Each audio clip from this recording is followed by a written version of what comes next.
Bismillahirrahmanirrahim. Assalamualaikum warahmatullahi wabarakatuh.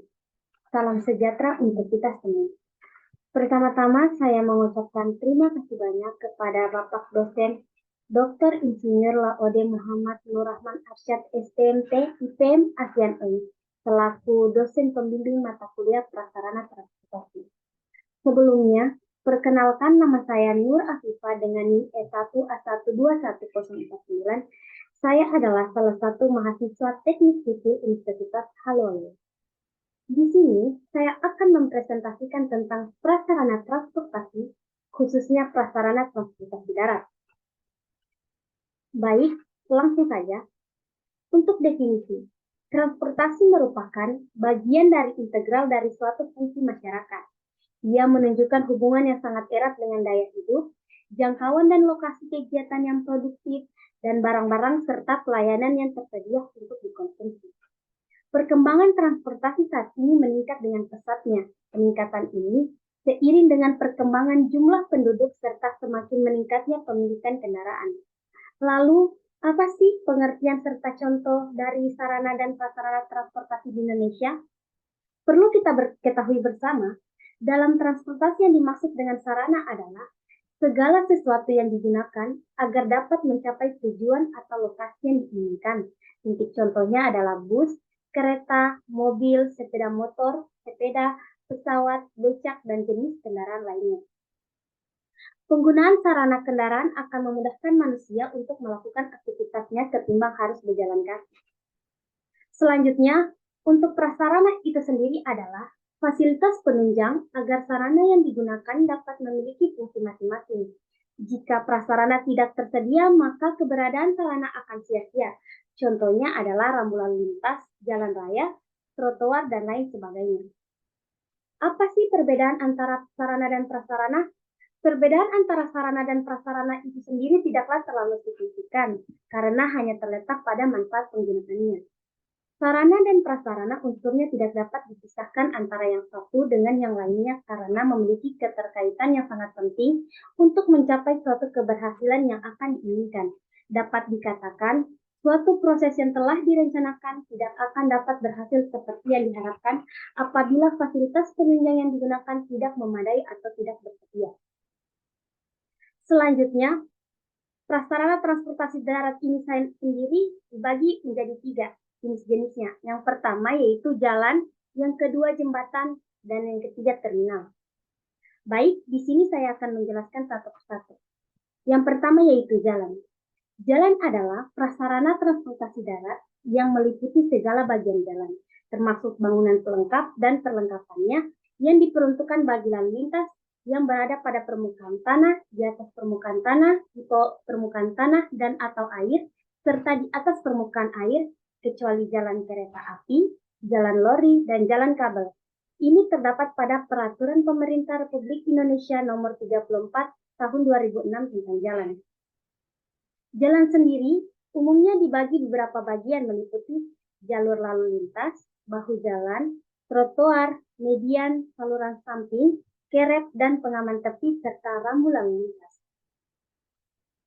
Baik, untuk bagian-bagian jalan sendiri, di sini yang pertama ada jalur lalu lintas. Dapat dilihat bersama, jalur lalu lintas adalah keseluruhan bagian pergerakan jalan yang diperuntukkan bagi lalu lintas kendaraan yang terdiri atas beberapa lajur kendaraan. Lajur kendaraan itu sendiri yaitu bagian dari jalur lalu lintas yang khusus diperuntukkan untuk dilewati satu rangkaian kendaraan dalam satu arah. Yang kedua ada bahu jalan.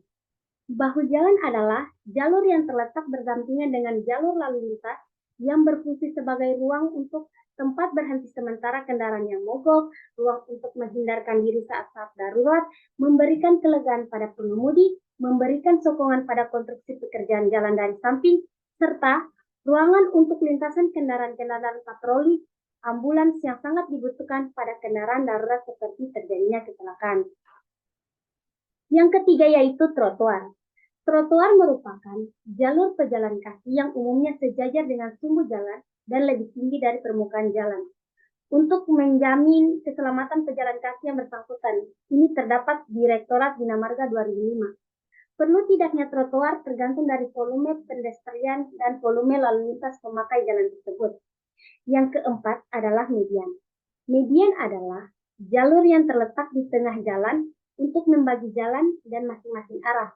Dan secara garis besar, median berfungsi sebagai menyediakan daerah netral yang cukup lebar, menyediakan jarak yang cukup untuk membatasi atau mengurangi kesilauan terhadap lampu besar dari kendaraan berlawanan, menambah rasa kelegaan, kenyamanan, dan keindahan bagi para pengemudi, serta mengamankan kebebasan samping dari masing-masing arah lalu lintas.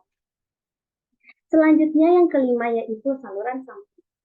Saluran samping berfungsi untuk mengalirkan air dari permukaan pekerasan jalan ataupun dari luar bagian jalan yang bertujuan agar konstruksi jalan selalu berada dalam keadaan kering dan tidak terendam air.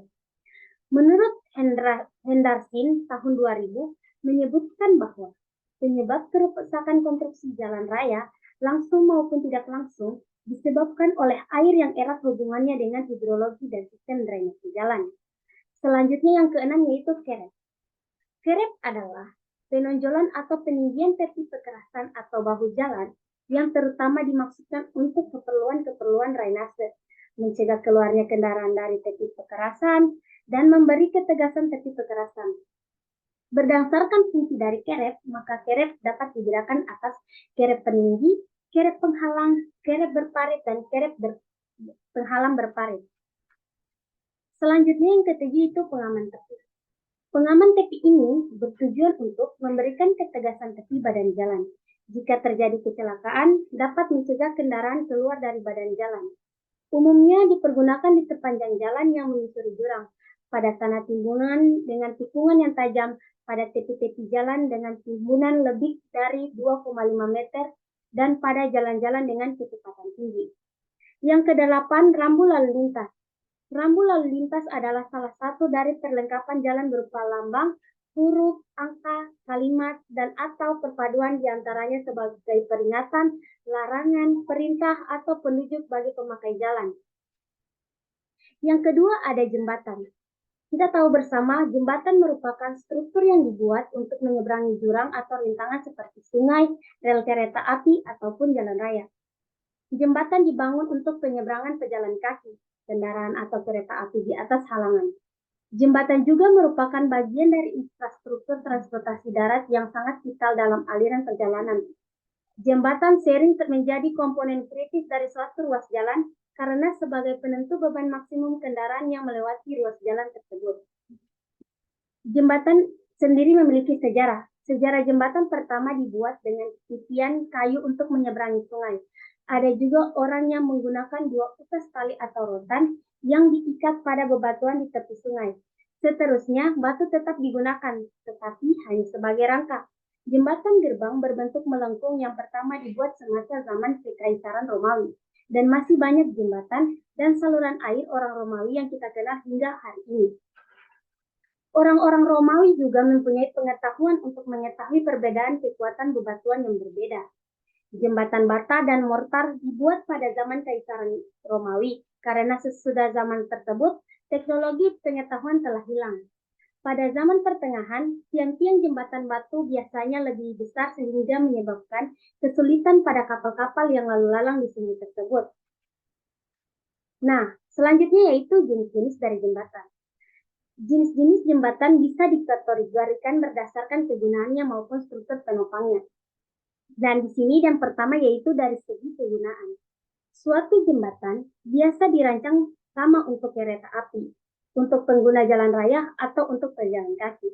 Ada juga jembatan yang dibangun untuk pipa-pipa besar dan saluran air yang bisa digunakan untuk membawa barang. Kadang-kadang terdapat batasan dalam penggunaan jembatan. Contohnya, ada jembatan yang dikhususkan untuk jalan raya dan tidak boleh digunakan oleh pejalan kaki atau pengendara sepeda. Ada juga jembatan yang dibangun untuk pejalan kaki atau jembatan penyeberangan dan boleh digunakan untuk pengendara sepeda. Selanjutnya yaitu dari segi struktur. Perancangan dan bahan-bahan pembangunan jembatan bergantung pada lokasi dan juga jenis muatan yang akan ditanggungnya. Berikut adalah beberapa jenis jembatan yang utama, diantaranya adalah jembatan kayu, jembatan lengkung, jembatan gerbang tekan, dan serta jembatan gantung. Yang ketiga adalah terminal. Terminal adalah salah satu komponen dari sistem transportasi yang mempunyai fungsi utama sebagai tempat pemberhentian sementara kendaraan umum untuk menaikkan dan menurunkan penumpang dan barang hingga sampai ke tujuan akhir suatu perjalanan, juga sebagai tempat pengendalian, pengawasan, pengaturan, dan pengoperasian sistem arus angkut penumpang dan barang. Di samping itu juga berfungsi untuk melancarkan arus angkutan penumpang atau barang. Selanjutnya, menurut Peraturan Pemerintah Republik Indonesia Nomor 79 Tahun 2013 tentang Jaringan Lalu Lintas dan Angkutan Jalan, terminal itu sendiri adalah pangkalan kendaraan bermotor umum yang digunakan untuk mengatur kedatangan dan keberangkatan, menaikkan dan menurunkan orang dan barang, atau serta perpindahan moda angkutan. Nah, terminal ini sendiri memiliki fungsi. Fungsi terminal pada dasarnya dapat dilihat dari 3 unsur terkait terminal, yaitu yang berupa pertama, fungsi berupa penumpang. Fungsi terminal bagi penumpang adalah untuk kenyamanan menunggu, kenyamanan perpindahan dari satu moda atau kendaraan ke moda yang lain, tempat tersedianya fasilitas-fasilitas dan informasi, contohnya seperti pelataran, teluh, ruang tunggu, papan informasi, toilet, kios, loket, fasilitas parkir, dan kendaraan pribadi, dan lain-lain. Yang kedua, fungsi terminal yang kedua yaitu adalah pemerintah.